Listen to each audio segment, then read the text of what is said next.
Bonjour, chers auditeurs. Ici Éric Lantier au microphone et bienvenue à cette édition spéciale du Tour d'Horizon. Et oui, aujourd'hui, en ce mardi 22 octobre 2019, j'aimerais commenter les résultats de l'élection d'hier. Les Canadiens et les Canadiennes ont choisi d'élire un gouvernement minoritaire libéral. Et qu'est-ce que ça veut dire? Eh bien, c'est la victoire du politiquement correct. Dans un premier temps, ce que je déplore, c'est que le taux de participation était relativement bas. Mais ce qu'on est en train de voir de plus en plus, c'est l'imposition de la pensée unique. Le problème, c'est que la pensée unique québécoise et la pensée unique canadienne étaient en confrontation. Et oui, au Québec, la pensée unique tourne autour de la laïcité de l'État. Au Canada, la pensée unique tourne autour du multiculturalisme. Et c'est là qu'il y a confrontation. Mais sur le plan moral, tout ce qui touche les enjeux sociaux, qu'on soit au Québec ou au Canada, c'est sur le même diapason. Et je vais y revenir. Lorsque je dis que la pensée unique au Québec tourne autour de la laïcité, c'est qu'au Québec, on prône que la liberté d'opinion et de croyance doit s'exercer dans les limites des lois civiles. Donc, chaque citoyen peut croire ce qu'il veut, peut pratiquer la religion qu'il veut, que ce soit une religion théiste, donc une religion qui met sa confiance en un Dieu, ou une religion athéiste, eh bien à ce moment-là, une religion qui ne croit pas à l'existence de Dieu, mais qui vit selon ses principes, selon ses croyances, et qui vit en fonction de ce qu'il n'y a pas de Dieu qui existe, qui transcende la création. Donc, la laïcité, c'est la liberté d'opinion et de croyance qui doit s'exercer dans les limites des lois civiles. Donc, c'est l'État qui détermine ce qui doit être vécu, qui détermine si une croyance est acceptable ou non. Au Canada, ce qu'on croit, on fait beaucoup plus référence au multiculturalisme. La pensée unique qui est en train de s'établir, c'est qu'on croit que chaque culture, chaque communauté a une valeur égale. Et ça choque le Québec, parce qu'on se dit non, non, non, non. Les Canadiens français, les Québécois, eux autres ont une place qui devrait avoir une place privilégiée. Pourquoi? Parce qu'ils font partie du peuple ou des peuples fondateurs. Maintenant, c'est là qu'il y a une tension et c'est pour ça qu'il y a eu une remontée du bloc parce qu'on a remis en valeur la laïcité et le Canada s'oppose à ce que cette laïcité-là soit implantée parce que ça va à l'encontre de la Charte des droits et libertés du Canada. Et c'est pour ça que le gouvernement du Québec, le gouvernement de la CAQ, le gouvernement de François Legault a dû faire référence à une clause dérogatoire en disant « Cette clause-là me donne le droit de déroger à la Charte canadienne des droits et libertés pour une durée de 5 ans. » Et ça crée des tensions parce que les chefs fédéralistes, eh bien, ne veulent pas de cette dérogation-là, auraient souhaité que le Québec n'utilise pas cette dérogation-là. Ça, c'est la première chose. Mais sur le plan moral, tout ce qui touche les enjeux sociaux, eh bien, qu'on soit au Canada ou au Québec, on est sur le même diapason. Donc, la pensée unique, elle est très ferme et très forte. C'est pour ça qu'il n'était pas question qu'un chef s'oppose à l'avortement. Parce que, selon la pensée unique québécoise et canadienne, on n'a pas le droit de remettre en question, on n'a pas le droit de débattre la question de l'avortement. Même si on voudrait limiter l'avortement aux 6 premiers mois de grossesse, c'est interdit de le faire, on ne peut pas débattre là-dessus. On va être peinturé dans le coin, on va être caricaturé, on va passer pour quelqu'un qui sort de la pensée unique. Et ça, c'est très malsain. Et c'est ce qu'on a fait. On a tenté de peinturer dans le coin Andrew Scheer, le chef du Parti conservateur, parce que sur le plan personnel, il est pro-vie, mais il a mentionné à plusieurs reprises qu'il n'avait pas l'intention de remettre en question cette pensée unique. Et c'est pourquoi que lors du face-à-face qui a eu lieu le 2 octobre, eh bien, Justin Trudeau lui a posé cette question-là. Il lui a dit, c'est important de savoir, toi, Andrew Scheer, est-ce que vous croyez qu'une femme devrait avoir le choix? Et un peu plus tard, Jack Minsing a donné le coup de grâce en disant, moi, je suis pour l'avortement, je suis pour le mariage de même sexe, je suis pour le droit de mourir dans la dignité Est-ce que vous êtes prêt à dire ça aujourd'hui?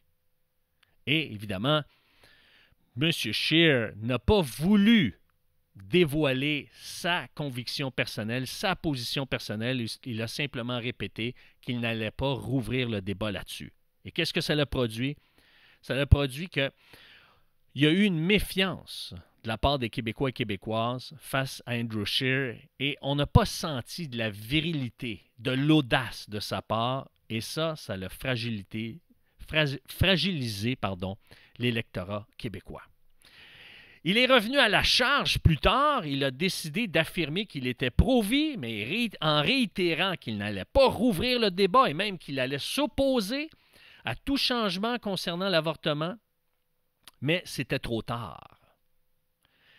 Et simplement pour vous montrer à quel point rouvrir le débat sur l'avortement n'a pas sa place en fonction de la pensée unique. La pensée unique ne veut pas qu'on rouvre le débat.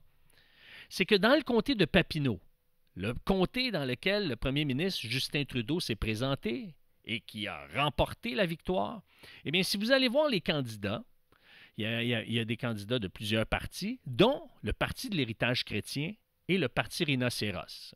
Le Parti de l'héritage chrétien veut donner un statut au fœtus et veut qu'on cesse de financer l'avortement. Parce que l'avortement, allez sur Éducalois, l'avortement est financé par l'État.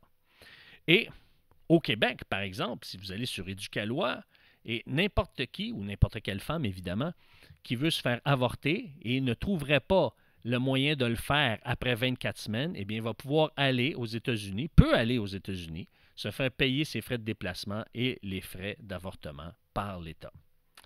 Maintenant, si on veut remettre ça en question, ce n'est pas possible à cause du dogme de la pensée unique. Maintenant, je reviens au Parti de l'héritage chrétien. Le Parti de l'héritage chrétien, lui, dans sa plateforme, dit non, nous, on veut donner un statut au fœtus, de 1, et 2, on ne veut plus que l'État finance l'avortement. Mais savez-vous quoi? Le Parti Rhinocéros a obtenu plus de voix que le Parti de l'héritage chrétien. On ne veut pas entendre parler d'avortement, on ne veut pas débattre de la question. On ne veut même pas réduire à 6 mois de grossesse le droit de procéder à un avortement. C'est interdit. Les médias ne veulent pas ouvrir ce débat-là. Les partis politiques en grand nombre ne veulent pas ouvrir ce débat-là. Le Parti vert, le Bloc québécois, les libéraux et le NPD ne veulent pas ouvrir ce débat-là. Les partis conservateurs ne veulent pas ouvrir ce débat-là, mais permettrait à des députés de déposer un projet de loi privé. Et à ce moment-là, ça relève du Parlement de voter pour ou contre. Mais comme vous allez le constater, même si ça se produisait, et quand ça s'est produit dans le passé, ça a toujours été renversé parce que la majorité s'aligne avec la pensée unique. Pour ce qui est de Maxime Bernier et du Parti populaire du Canada, Maxime Bernier laissait le droit de voter selon sa conscience. Mais, voyez-vous, Maxime Bernier n'a même pas été élu, lui qui est le chef du Parti populaire, et aucun de ses candidats n'ont été élus. Maintenant, ce qu'on a besoin pour la prochaine élection, c'est un changement. C'est un changement. Quel est ce changement-là? C'est d'arriver à changer la culture canadienne et québécoise pour qu'on arrête d'être prisonnier de la pensée unique, pour qu'on ait le droit de débattre des enjeux, pour que les gens puissent se faire une opinion en fonction de différentes options, qu'on ne soit pas obligé de dire bah, « c'est ça qu'il faut croire aujourd'hui, on va croire ça. Demain, maintenant on a évolué, on doit croire ça. » Non, on a chacun de nous une intelligence et on a le droit de se positionner différemment.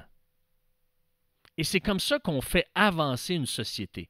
Et pour ce faire, moi je dis qu'on doit commencer par avoir une station qui veut, une station de radio qui est ouverte à ce qu'il y ait des débats sur les enjeux sociaux et moraux pour qu'on puisse ne plus être sous le dogme de la pensée unique. Et ça prend évidemment un leader. Mais un leader qui a les qualités d'Yves-François Blanchet. Je ne dis pas qu'il doit adhérer à l'idéologie d'Yves-François Blanchet, mais qui a ses qualités, qui a de l'assurance, qui sait manier les mots et qui propose des alternatives crédibles. C'est bien beau d'être contre l'avortement, mais qu'est-ce qu'on propose de positif? Moi, ce que je propose, c'est qu'on ouvre une commission parlementaire pour inviter des universitaires, pour inviter des psychologues, des travailleurs, travailleuses sociaux, pour inviter des parents, pour inviter des mères, pour inviter des parents, inviter des mères, inviter des travailleurs sociaux, inviter des psychologues, inviter des gens qui ont accompagné, par exemple, des femmes qui sont allées se faire avorter ou qui ont décidé de garder leur enfant, pour savoir qu'est-ce qu'en tant que société canadienne, qu'est-ce qu'on peut faire pour que le plus grand nombre de femmes puissent choisir de garder leur enfant. Parce qu'il y a des raisons qu'une femme veut choisir de ne pas garder son enfant. Et si on peut trouver les raisons puis minimiser le nombre de femmes qui ne veulent pas garder son enfant, eh bien là, on va évoluer, mesdames et messieurs. En ce qui concerne le leadership d'Andrew Scheer, on l'a contesté dès hier. Des gens se sont posé la question, est-ce qu'il devrait rentrer en poste? Écoutez, depuis 1968, là, si on regarde les chiffres, lorsque le Parti conservateur a formé l'opposition, eh bien, il y a la plus forte opposition depuis 1968. Il y a une opposition très forte. Donc, il n'a pas répondu aux attentes de remplacer Justin Trudeau et les libéraux avec ses candidats conservateurs, mais il a la plus forte opposition depuis 1968. Donc, depuis plus de 50 ans, c'est la plus forte opposition conservatrice. Donc, il a quand même réussi à tirer son épingle du jeu. En plus, si on calcule le nombre de voteurs, le Parti conservateur a reçu plus de votes en nombre que le Parti libéral. Et je pourrais dire que si on fait face à un gouvernement minoritaire aujourd'hui, et je vais en parler dans mon article qui va être publié demain sur Décentré, la victoire du politiquement correct, eh bien, je vous invite à aller sur ériclantier.net pour lire cet article, La victoire du politiquement correct. Eh bien, je crois qu'on a donné une minorité à Justin Trudeau pour lui mettre un frein, pour lui donner un garde-fou parce qu'on le considère comme un peu ou pas suffisamment mature pour être un premier ministre sur le plan international.